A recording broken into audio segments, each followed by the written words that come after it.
ऐसे कैलू।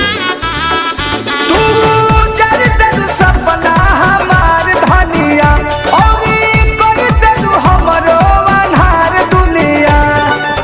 ठोक देलू बखिया में कीली हो जाही के जब रहे ससुरावा त काहे लगवलू दिल हो। जाही के जब रहे ससुरावा त काहे लगवलू दिल हो।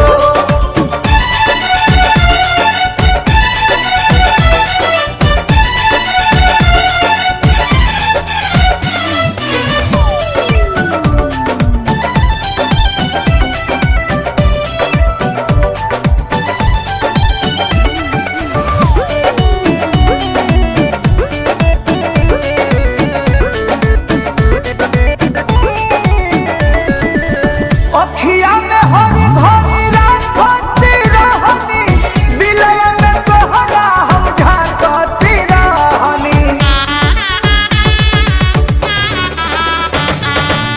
अखिया में हरी भरी राखती रहनी दिलया में तोहरा हम झांकती रहनी। होते रहे गजब के फील हो जाही के जब रहे ससुरावा त काहे लगवलू दिल हो। जाही के जब रहे ससुरावा त काहे लगवलू दिल हो।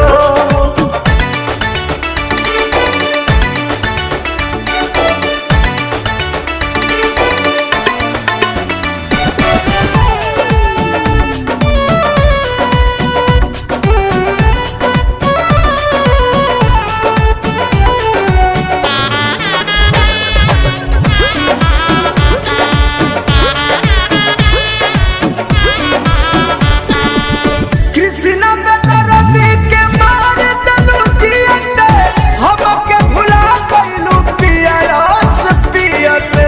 ए जा जब ऐसन के बात बा तो घोट। कृष्ण बेदरदी